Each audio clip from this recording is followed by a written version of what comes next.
Yo, it's Rashad. It's Dave, Panther Nation podcast in the building. And today we have a special guest to preview the week 4 matchup against the Cardinals. We have Joe from the Cardinal Rule. I like that. I like that name, by the way. It's pretty Thanks, dope. man. Yeah, Joe, yeah. welcome to PNP, man.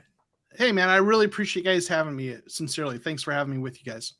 Yeah, and I got to give a quick shout out to Grandizer because Grandizer was the one that's connected us. He does a great. I feel like I don't know when Grandizer has time to Does he moderate sleep? everybody's channel. Yeah, really, honestly, because he watches everybody's channel. I'm pretty sure he's a moderator on everybody's channel. He's on mine.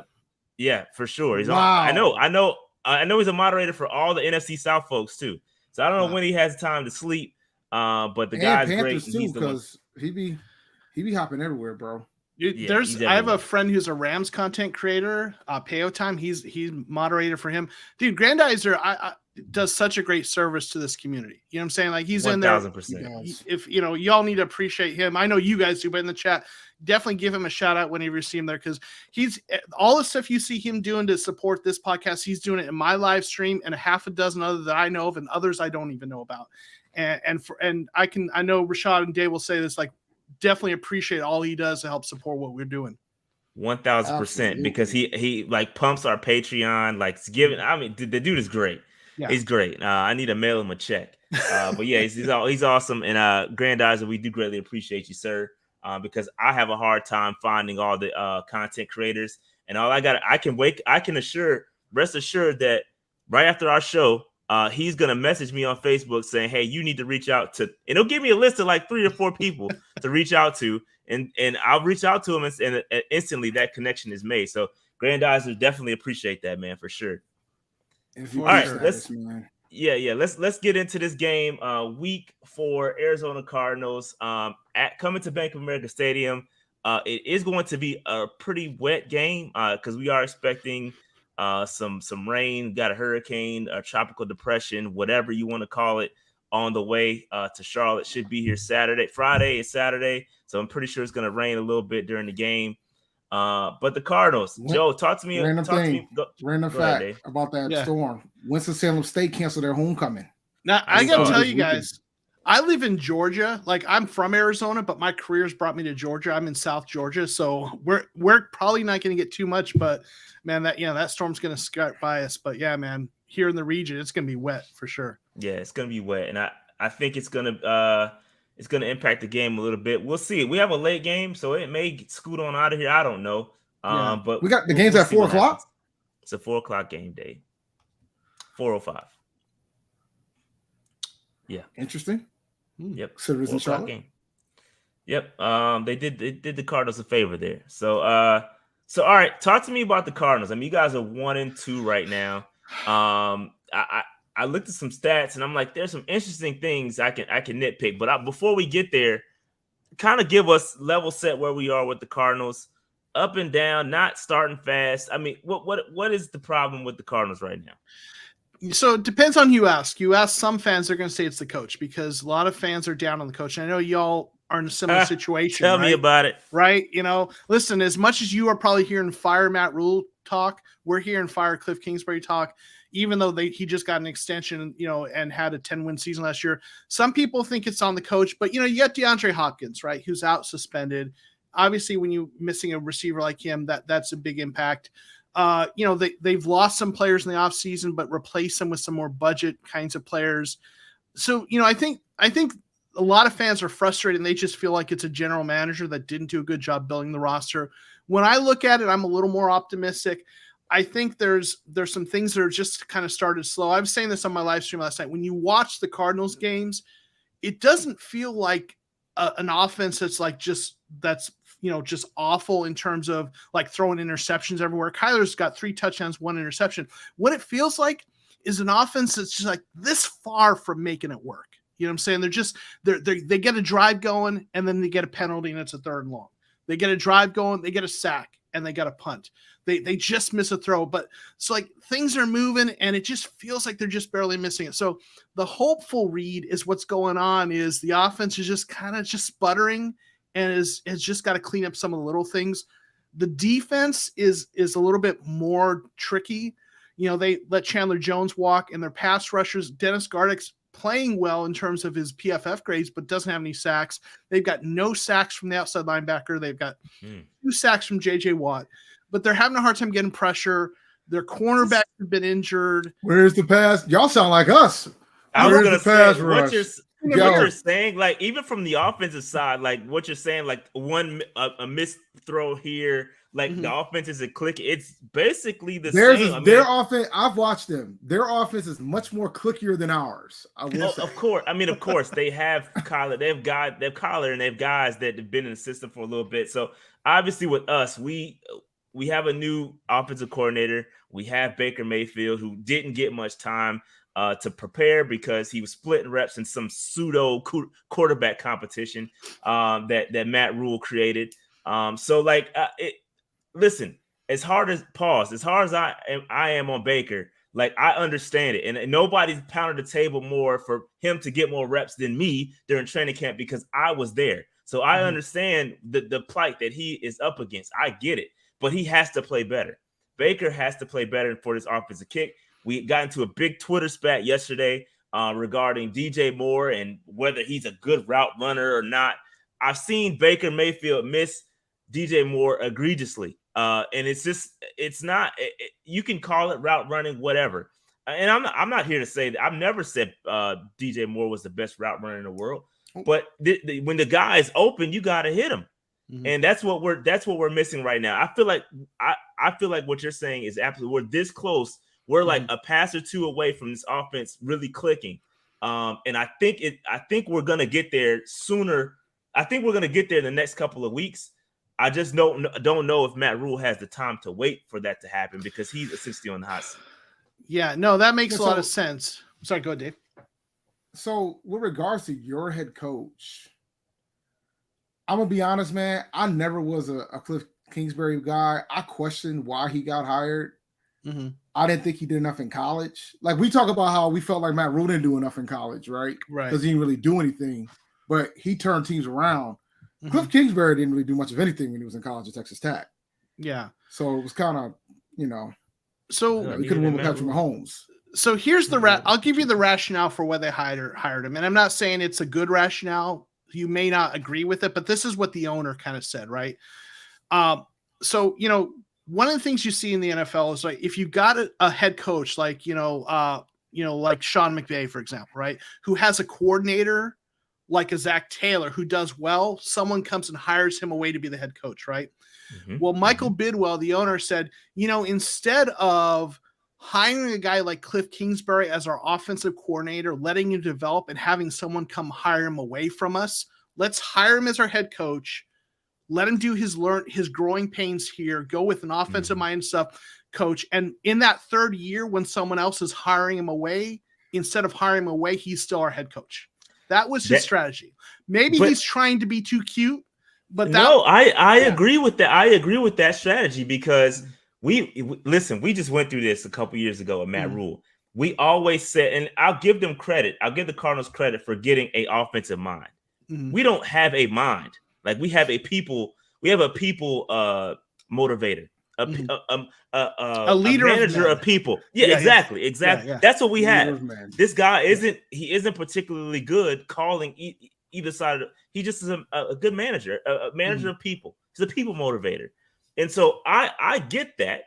But I don't necessarily get the college thing because the college coaches it clearly does not work out. So, in my opinion, and here's the defense of Kingsbury. And I'm kind of mixed on him, but the defense of him is this: Texas Tech always had good offenses under him. They struggled with the defense, but he wasn't the defensive coach. Football, in Texas. It's kind of like in the SEC as well. It's competitive. You got Texas, even TCU's got a good program, A&M. So it's hard to compete there in terms of recruits. But his work with quarterbacks was always really good, right, in college. So I think what they looked at was traits over results. Now, what I'm saying? But now that may not – listen, I'm not saying that was necessarily the right path, but they looked at him and said he always had good offenses. He coached guys like, Pat Mahomes in college. He coached good quarterbacks, and they were looking at those traits and thought he could potentially bring that to the NFL, even though the record wasn't there.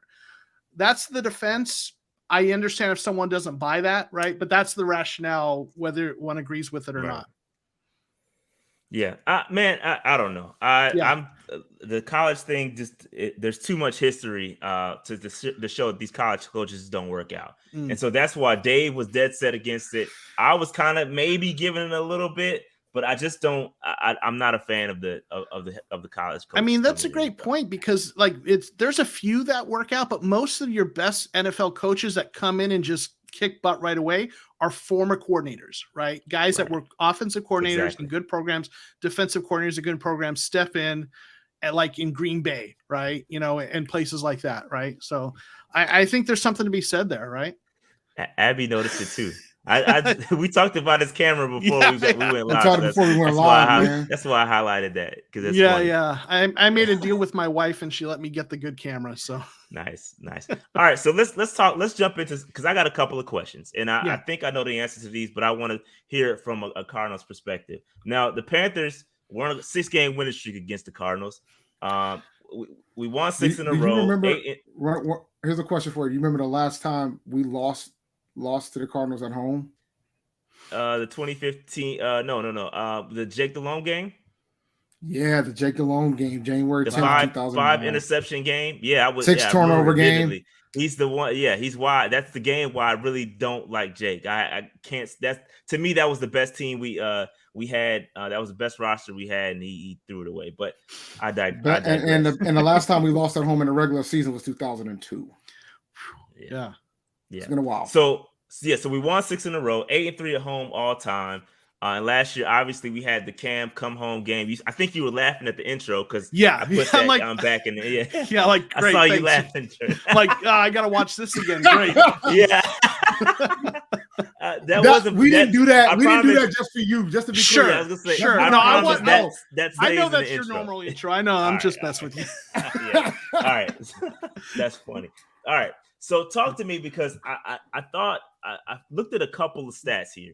And I want to know whether it's like a mirage because the context is that you all played a pretty tough schedule, right? You played the Chiefs, you played you got a win against the Raiders, and you played the Rams. That's a pretty tough schedule. So there's got to be some context that comes with some of these rankings. But we can talk to these one by one, right? So one of them that popped out to me was the third down defense for the Cardinals.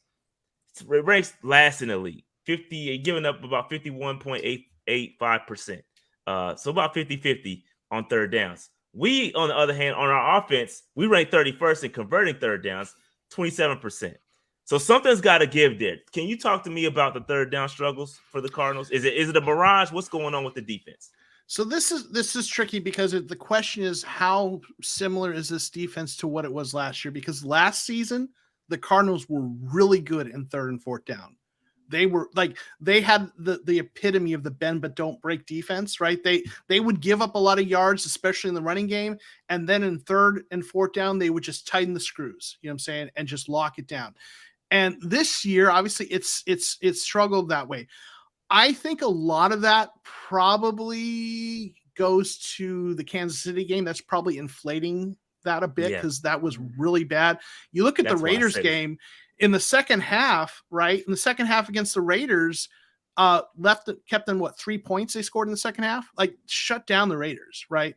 The Rams, put up 20 points, could have put up more. The Rams kind of played a sloppy game, to be honest. But so I think, I'll add one other stat to this. Like, the Cardinals only have 2 sacks, but like on ESPN's like pass rush win rate, they're like number 1. Which is weird, right? They've got a ton of pressure. So I think it's a combination of a little bit of that Chiefs game probably inflating that a little bit. I think it's a little bit that they've struggled to get home on sacks. Normally you get enough pressures, you're going to get more sacks. With the pressure rates they're getting, you'd expect them to have more than 2 sacks. So I think they're getting a little unlucky with some of those. So I think it's a combination of those things, but I don't think the defense right now the defense has some players at cornerback that are banged up. So I do think there's some legit like performance that isn't quite there. I'm hoping it's going to get better though, because their style of defense tends to be, like I said, that bend but no break. So I think they're going to prioritize that. So I think as the season goes on, you're going to see them regress much more towards the mean on that and be much more at least in the middle of the pack. Yeah, and I think that a lot of Panthers fans are smiling when you said get into the pressure rates and all that stuff, because Brian Burns, he has 2 sacks, right? But I think he's second in the league in pressures behind Michael Parsons. So he's getting the pressure, but he's not quite converting the sacks. And so a lot of that is due to like over pursuit. He tends to get there really quick, and then he may overshoot the quarterback. A lot of Panthers fans get on Brian Burns about that, but he really gets to the quarterback. Almost it seems like it's kind of, I think he had 8 pressures against the Giants. Wow. I believe it was the game against the Giants. He had 8 pressures, which is crazy. Like he can get to the quarterback, he just can't for some reason bring him down or convert the sack. So that's really interesting that you say that. Same thing with it. Now our offensive line is getting better. We're improving. Solid offensive line. We drafted Icky. So that should be something to watch with the pressure rates that you all speak of, because we are a little bit susceptible to some pass rush. Baker is got a little moxie, can move around the pocket when he needs to. Sometimes he panics a little bit too much, doesn't quite trust it. So I think it's going to be really interesting to watch that, the game within the game, right? Are the pressures going to get Baker off his game? Is he going to rush his throws, or is he going to bail out the pocket? Because that's what he's been doing. I think one of his problems is not trusting the offensive line in front of him. So this is going to be an interesting thing to watch if what you're saying is spot on, which I trust you. Obviously, you watch them every week. Yeah, that makes sense. Yeah, and I'll tell you, and another thing that I'm worried about, though, and I'll tell you, is Christian McCaffrey. That's the matchup I worry about for the Cardinals, because I mean everyone should worry about him, but like our linebackers have really struggled in coverage, and you saw what I don't know if you saw the stuff Cooper Kupp was doing running the ball against the Cardinals, and just so that to me is the X factor. Like that's what I'm most worried about. If they watch the Saints tape, then they might have something to kind of key off, because they were when Christian McCaffrey was in the backfield, they had a safety on him. So it helped it a little bit, especially when running those Texas routes out the backfield, things like that. Now, if you try to match him up against the linebackers, it's over. You're losing that every time. Christian McCaffrey, now to talk about Christian McCaffrey, because Baker has missed some dump offs. And Dave, not only that, Christian McCaffrey did show up on the injury report. That obviously he does not practice on Wednesdays. That's his normal day off, but he did show up with a quad injury. So it's something to watch. He normally comes to practice, even when he doesn't practice. He was not at practice today. Now, the word on the street is he's going to be fine. He's going to play. But it's just something to watch. They said they're more concerned about this than they were about his previous injury. Oh, man. So, man, listen. That's all I'm going to say. Yeah, but there's Dave cheering on the 61% utilization touches every week. Yep, sure am. Especially when I have somebody who watches the Cardinals. Somebody who watches the Cardinals on a week-to-week basis tells me that he's worried about Christian McCaffrey.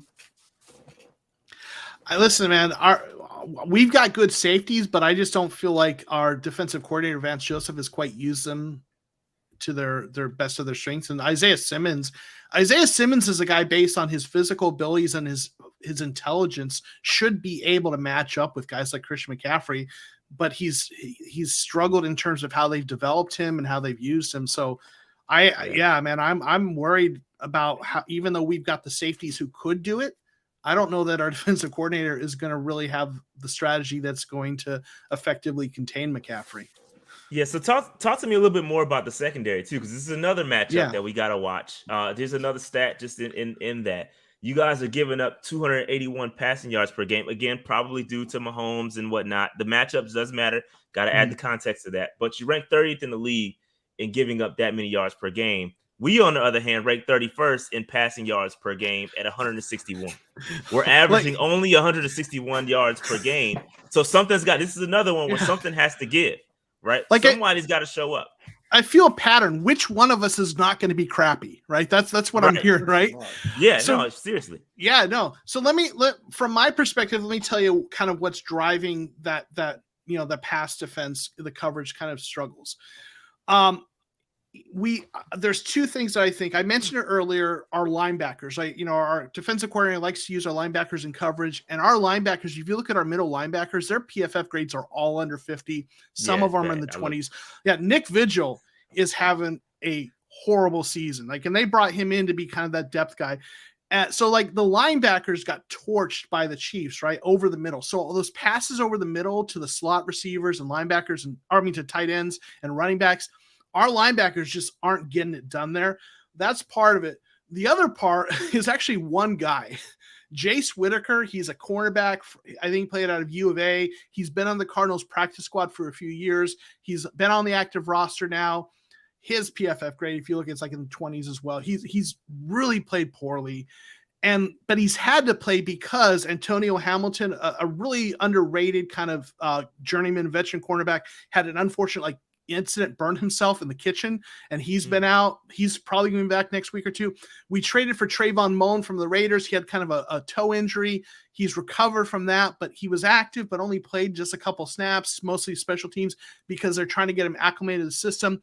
And if you look at the advanced stats, I think one of my friends who does content, I think he posted a tweet on it over 200 of Matt Stafford's passing yards came against Jace Whitaker. Right. So this one guy is just really struggling. The rest of the cornerbacks are holding their own. They're not playing as well as someone like J.C. Horn, who's killing it this year for y'all. But our other cornerbacks aren't getting torched. And we've got some really good safeties in Budda Baker and Jalen Thompson. I think Jalen Thompson is one of the most underrated players in the NFL. So I feel like it's the middle of the field because Jace Whitaker is more playing that slot corner and those linebackers. So that's where we're getting torched. Hopefully that's going to be better. The linebackers played a little bit better this last game. Hopefully they get Isaiah Simmons out there some more. And then also Trayvon Mullen, hopefully more up to speed. With Antonio Hamilton coming back, hopefully we're not seeing Jace Whitaker having to play any snaps out there anymore. So that's the optimistic, hopeful that if we can get those things kind of cleaned up, it's not going to be quite as bad. But yeah, that stat is almost entirely attributable to those linebackers and Jace Whitaker. Yeah, and I think it's going to be interesting. That's going to be interesting to watch, that pass game. I think Baker is due a big game, and if it's going to happen, I think it's got to happen. It's got to happen here. All due respect. So yeah. No, with all due respect, can't get it here. It gets tougher, right? And I keep feel like, on, but keep on. I'm just saying. Real talk, Baker they're struggling. Awful. Yeah, awful. And the thing is, and like Rashad was about to say, the schedule does not get easier after this. Mm-hmm. Yeah. We were supposed to be 3-1, 4-0 going into the first quarter of the season. And we out here 1-2. And if Kyler wakes up and messes around, y'all could beat us on Sunday in Charlotte. For sure. And y'all got the late game. For sure. So we talked a lot about the defense. Let's quickly go into your offense, because the wide receivers, I think talk to me about your wide receiving core, because I think there's something to be said about that. How was that going? And we know about Kyler, offensive line decent, right? So talk to me a little bit more about the offense. Yeah, so with the receivers, obviously Hopkins being out is a huge loss, right? DeAndre Hopkins, 6-game suspension, supposed to be back against New Orleans, which I guess helps you in the division, right? We'll be at full speed against one of your division rivals, right? Please take them out. Yeah, right. So what we have left then is Hollywood Brown, right, who they traded for, Kyler's college teammate, right? And then you've got AJ Green, Rondale Moore, second-round pick, from last year. Moore. Yeah, dude is so talented. Just can't get on the field, right? It's the health. Dude is electric. You didn't talk about my boy, man, Greg Dortch. Oh, that was the next word coming out of my mouth, my friend. Yeah, Greg the Torch Dortch, right? Did he play at Winston-Salem or Wake Forest? Where did he play college ball? I think it was it Wake Forest? Wake? Okay. Might have to check. It's somewhere in North Carolina, I'm pretty sure. Dude, Cardinals fans love Greg Dortch. Wait. He's been our most reliable receiver this year. We love him. All right. So Cardinals fans got a lot of love for Greg Dortch. Okay. And then we've got Andy Isabella, a former second-round pick who just hasn't been able to cut it. But then we've got another guy who's injured in Antoine Wesley, who's a tall receiver. So here's what's going on, though. All of our tall receivers are either injured, Tweezy, Antoine Wesley, DeAndre Hopkins is out suspended, or they're not playing well because AJ Green has just played really poorly this year. So the only receivers that are getting it done for us are our smaller receivers. Hollywood Brown has looked pretty good stretches, especially last game, 14 for 140. And Greg Dortch has been solid, right? Ertz has been okay. So like we've got some good receiving depth when it's healthy, but right now we're leaning on Greg Dortch and Hollywood Brown as our top two kind of receivers in terms of numbers. So that's part of the reason I feel like we're like that close, because part of it is, we don't have those some of those guys like Rondale Moore is practicing. So hopefully he's going to be active this week. So that'll be the first game he's played. Right. So that I think has been part of the issues with the offense is they haven't had all those guys that they were hoping to have. A lot of Cardinals fans feel like they should have been using the tight ends more, knowing that they've had those injuries. They have obviously Zach Ertz, Max Williams is an underrated tight end, and then the second round pick, Trey McBride. So, but yeah, the receivers situation, it's been decimated with injuries and suspensions, but we got a couple guys like your boy Dortch who played really well. So interesting. I think this could be an interesting matchup. Our secondary is strong on paper. Jameis kind of got us last week. He put up like 300 some on us. Kind of went after CJ Henderson, who I still like a lot. He's struggling a little bit right now.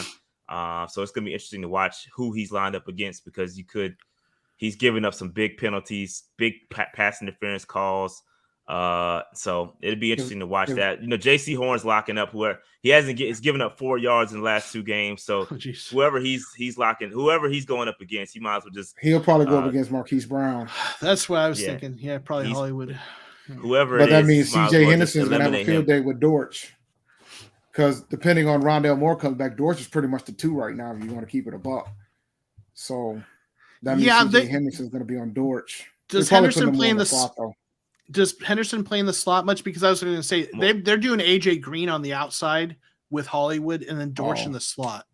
More outside than he does. So JC also plays inside as well. So they move them all. They move them all over. Gotcha. They move them all over. So I think you might see Henderson on AJ Green if AJ Green plays, but he's banged up, so he might not. That'd be an interesting matchup. Yeah, that would be interesting. But Dante Jackson also, if he can stay healthy, he's out there. He's banged up too, so we'll see. All right, so we're about at our 30 minutes. Before we get out of here, I do want to see if I can get a prediction from you. I don't know if you're into predictions or not, but yeah, I don't mind. Yeah, go ahead and give me a prediction for the game. Give me a win-loss and a score if you don't mind. Okay. Let me start by saying Cardinals fans are vividly aware of the record against the Panthers. Like you don't need to remind us of that, right? We know you guys got our number, right? Like Cardinals fans, like, how you have that irrational fear of something, like no matter how bad things are going for the Panthers and how good they're going for us, we're like, oh crap, here come the Panthers, right? Because it's just been that way, right? So I'm very aware of that, but I got to be optimistic, right? As a Cardinals fan, I got to kind of go for my guys. So I feel like we're going to get it going. I feel like you all, like us, have been struggling, but I think the Cardinals are going to find a way. But I think McCaffrey, if he plays, is going to get he's going to, get a few plays. So I'm going like something like, 24-20, right? Cardinals. I'm going to go with the Cardinals win. I understand that there's the history of that, and I'm not super confident in the Cardinals win, but as a fan, I got to lean that way. So I think we figure out how to get a few more points, but McCaffrey gets a couple big plays on our linebackers and our safeties, and you guys get at least 20 on us. Dave, what you got, man? If I have to walk up in here on Monday and say this is the first time we lost to the Cardinals at home since 2002, I think, and we started the rule meter this week. So where the ruler meter will be if I have to walk up here on Monday and say this is our first loss against the Cardinals at home since 2002. I had no kids in 2002. You didn't have no kids in 2002 either, Rashad. I was just graduating. We were still in college. You were still in high school. I was in college. I just sat through 1 and 15. Like, no, I can't. So I think the Cardinals is going to give it. I think I hope and pray that our offense is better. But I think the Cardinals' challenges on defense we're going to be able to take advantage of occasionally. but I still think it's going to be a close game because we're not taking advantage of it enough. So I got Carolina winning by a touchdown, 27-20. Ooh, Dave. So you pick us winning, scoring with allowing them to score 20 points, knowing Matt Rule's 17 point. I'm trying to help his rulometer. I'm trying to help his rulometer. All right. And the last time, Joe. and by the way, wait, before you're done, the one win that Matt Rule did get with the team scoring more than 17 points was against the Arizona Cardinals. With Colt McCoy at quarterback. Yeah, true. I don't give a damn. That's more reason why they're going to get at least 17 points. Joe. So have you heard the Matt Rule stat about the 17 points? Or I haven't. This is new. But please enlighten me. I want to hear this. So Matt Rule has a record of 1, and I'm not joking. This is a fact. 1 in 25 when a team scores more than 17 points. Ooh. Okay. Yeah, it's rough, right? That's a low bar too. It's not like we're talking very 30 low. points. Exactly. So with that being said, any score prediction that has a Panthers winning, you gotta keep them under 17 points. So I'm gonna start with 14. I'm gonna start with 14 for the Cardinals, but then I'm gonna go like 20, 21 for the Panthers. I think the Panthers are gonna win. I think that Baker Mayfield gets it going here. Baker Mayfield, Kyler Murray, we know all that. We know how that thing goes. I think Baker gets it on track here. He's gonna play better, and when he plays better, I think the offense is gonna be able to get it going. Somebody's got to win here. That we talked about the passing yards per game. We talked about the third down conversions. Somebody's got to give. Something's got to give, and I got to go with the home team. I gotta go with the home team. So I stand corrected. It wasn't with Colt. It wasn't last year with Cam. It was the year before that with Teddy Bridgewater. Yeah. No, that 2 years ago was the win that I think losing with Colt McCoy, against y'all, that one, hey, that's fine. It is what it is. We had our backup quarterback. The one from 2 years ago hurts a little more as a Cardinals fan because we had our full strength, right? Our team was kind of surging a little bit, and we were expected to win, and you all took care of business. That team was good. Yeah, that Kyler. Yeah, that I remember that. The one in 2019 didn't hurt more when y'all lost to Kyle Allen. I thought that would have hurt the most. Yeah, Kyle Allen watched y'all. I couldn't. That was surprising. We thought we had one in Kyle at that point. Yeah, man. Yeah, so, I gotta say, and people, you all mentioned this though. Baker hasn't beaten Kyler, so part of me thinks we can't beat you, you can't beat Kyler, so maybe it's gonna be a tie. Some's got a tie. If it's a tie, and Dave, we talked about you talked about the 0-6 or we beat the Cardinals 6-game winning streak, whatever. But you must have short-term memory loss or something, Dave, because don't you recall us allowing the Browns to get their first opening season victory against us since 2002 or something like that. So these things are meant to be broken, and this one could be broken this weekend. I would not be surprised if it happened. I would be very disappointed, but I think Baker gets on track. I don't know if I can repeat the bars from the intro from the show yesterday, but all I'm going to say is this: if we lose to Arizona, last week's win was for naught. Yeah, and listen, we had to do a lot. The defense had to do a lot to get that. The defense scored. They got a couple interceptions, 3 turnovers. A lot. The defense did a lot, and that was against Jameis Winston had a broken back and all that stuff. So Kyle is healthy, ready to go. It's going to be a little bit more of a challenge from the quarterback position. So we'll see. But all right, we got to respect my man Joe's time because I told him we were going to get out by 9:30. So I'm 5 minutes over. So that being said, Joe, let the people know where they can find your work. It's always a pleasure having you. Let the people know where they can find you. Yeah, thanks for having me, guys. I mean, this has been fun. You guys are great dudes, and Grandizer spoke highly of you, and obviously he's right? You really appreciate you guys. Been a blast. You know your stuff, and you're great hosts. So thank you for having me. You can find me on YouTube at the Cardinal Rule. That's my channel where I do Cardinals analysis. I do live streams. I do previews, post-game reactions, analysis, and stuff like that. You can also find me on Twitter at Joe Camo. It's Joe Camo 13. It's just kind of a play on my name. And links to my Twitter stuff is also on my YouTube channel. So yeah, if you want to learn a little bit about the Cardinals, or I know you all are your audience are Panthers fans, but if you want to learn more about what's going on with the Cardinals, come check out my stuff. I think you'll enjoy the stuff I do. Yeah, man. Sub up to Joe, man. Real good guy. Again, we appreciate you, and hopefully, Panthers get a W. But if not, good for you, Joe. You deserve it. Listen, I hope you all enjoy the game and no one gets injured. That's the thing.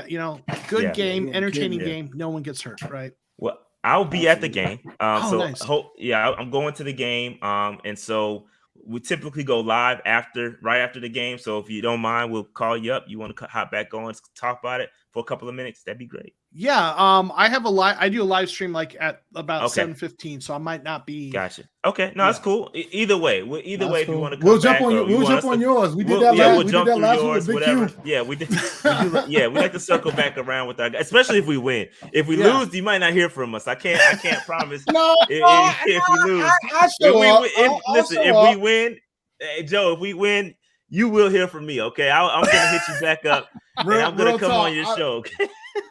folks who watched this last one, because I was actually down there at the game.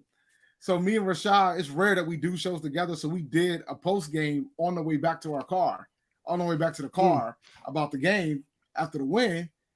And then he was driving, I was holding the camera, and then we saw that Q was online, who does the same shout out to Big Q. And we were like, yo, we're gonna hop in. So we hopped in. So we said, everybody go stream, everybody go to Q, everybody go to Q. Yeah.